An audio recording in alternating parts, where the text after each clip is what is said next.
Assalamualaikum warahmatullahi wabarakatuh. Salam sejahtera bagi kita semua.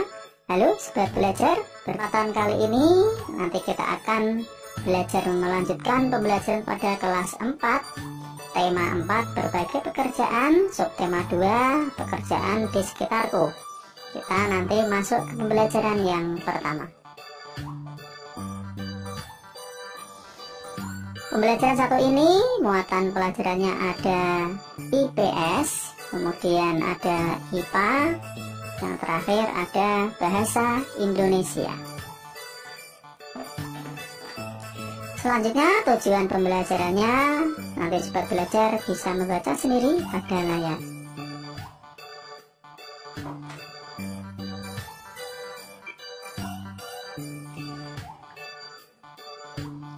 Langsung saja sobat belajar, kita mulai pembelajaran hari ini ya. Sudah siap? Tetap semangat. Mengapa orang harus bekerja? Apa manfaat yang diperoleh dari pekerjaan itu?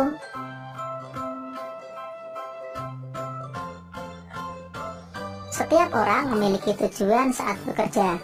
Banyak yang memiliki tujuan mulia saat memilih suatu pekerjaan. Pernahkah kamu bertemu dengan seorang yang bekerja untuk kepentingan orang lain? Kamu akan belajar tentang hal tersebut melalui cerita pendek berikut.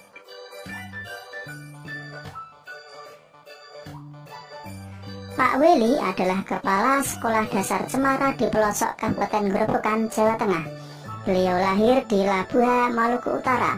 Di sekolah ini muridnya juga berasal dari berbagai daerah. Pak Weli senang melihat murid-muridnya dapat belajar dan bermain bersama tanpa mempersoalkan asal-usul. Semua unik, baik sifat maupun kecerdasannya.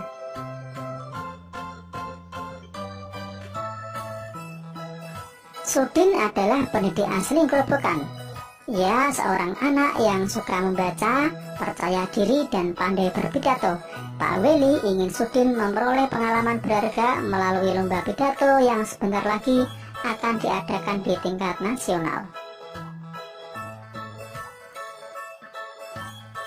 Sambil berpikir bagaimana memperoleh dana, Pak Weli mendaftarkan Sudin sebagai peserta lomba. Ia melatih Sudin setiap hari. Semakin dekat ke hari lomba, Pak Weli risau. Andai saja gajinya cukup untuk mendanai Sudin ke kota, pikirnya. Hingga suatu sore terlintas ide di benaknya. Dipandangnya kebun pisang di belakang sekolah. Hampir semua pohon sudah berbuah dan siap panen. Esok paginya ia mengumpulkan guru, penjaga sekolah, serta murid kelas 4, 5, dan 6. Mereka bergotong royong memanen pisang. Kemudian pada hari Senin pagi, ia mengundang pejabat setempat untuk hadir pada upacara bendera. Bapak Lurah, Kepala Dinas Pendidikan, serta Ketua RW dan Ketua RT dimintanya datang. Apa yang direncanakan Pak Weli?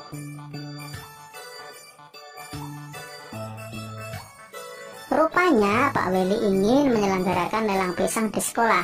Murid kelas 4, 5, dan 6 sudah dilatihnya untuk menjadi petugas lelang. Siapa calon pembelinya? Para bapak dan ibu pejabat daerah yang diundangnya. Sebelum lelang dimulai, ia sampaikan bahwa dana hasil lelang akan digunakan untuk mengirim Sudin mengikuti lomba pidato di kota. Para pejabat kagum dan terharu menyaksikan usaha Pak Weli, sang kepala sekolah dari Timur Negeri.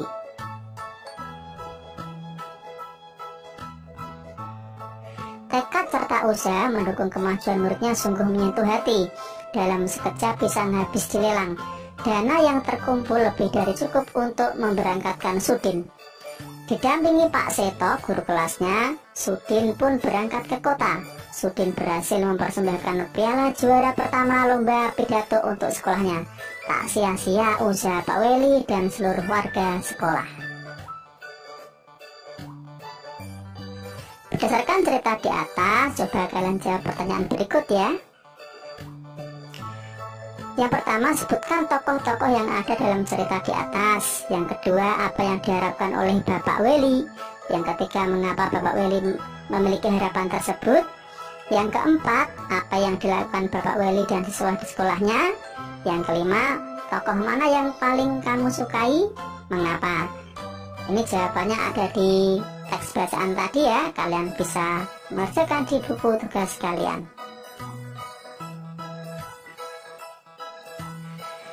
Pekerjaan ayahku adalah seorang nelayan.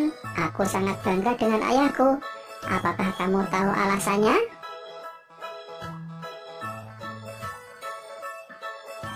Ayah bekerja sebagai seorang nelayan tradisional. Ayah tinggal di kampung nelayan. Ayah pergi melaut pada malam hari. Ayah membawa sampan dan jaring untuk pergi berlayar.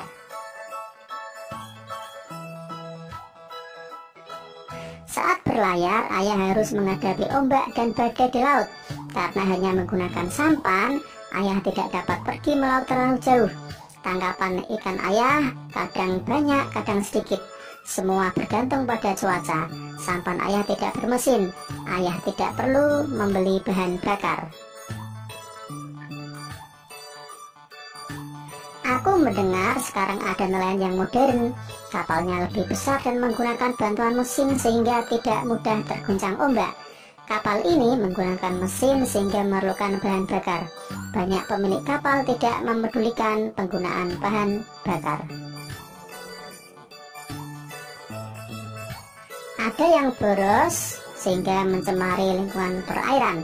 Mereka bisa berlayar ke laut lepas sehingga tangkapan ikannya banyak. Alat penangkap ikan mereka berupa jaring dan juga radar yang bisa mendeteksi kumpulan ikan. Bahkan ada yang menggunakan bom. Jawablah pertanyaan berikut ya sobat belajar.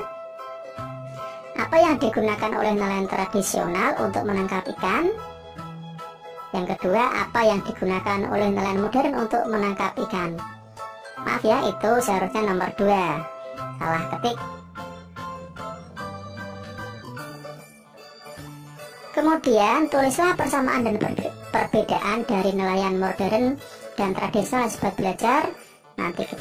Nanti kalian bisa mengerjakan pada diagram pen sebagai berikut.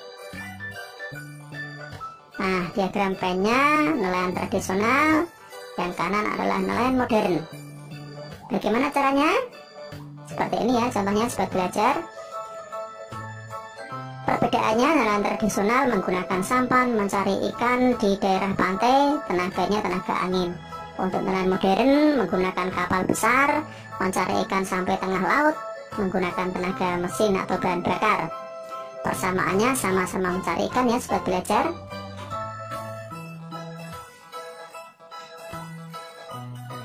Aku cukup sedih melihat sekarang ini banyak yang menangkap ikan dengan pukat harimau dan bahan peledak. Pukat harimau adalah jaring yang sangat besar yang dapat menjaring semua makhluk hidup laut. Bom ikan adalah bahan peledak untuk menangkap ikan. Cara ini dapat menyebabkan hancurnya terumbu karang dan habitat ikan. Apakah kamu setuju dengan pengambilan ikan dengan cara di atas? Jelaskan apakah akibat buruk yang akan terjadi jika pengambilan ikan menggunakan cara di atas. Ayo kita mengamati. Tahukah kamu bagaimana ikan bisa kita makan? Amati gambar di samping.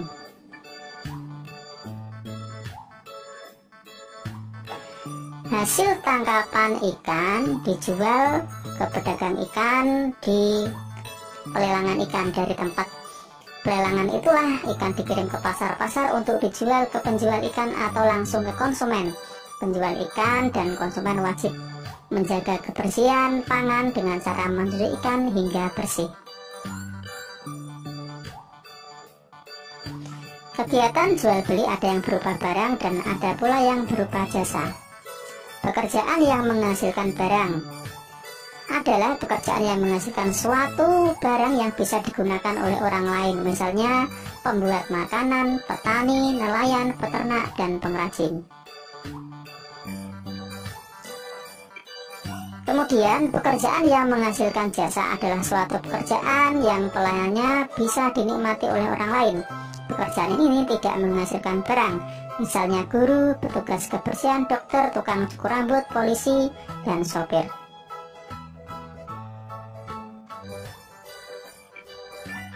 Mudah-mudahan pembelajaran hari ini bermanfaat. Terima kasih, saya akhiri. Wassalamualaikum warahmatullahi wabarakatuh.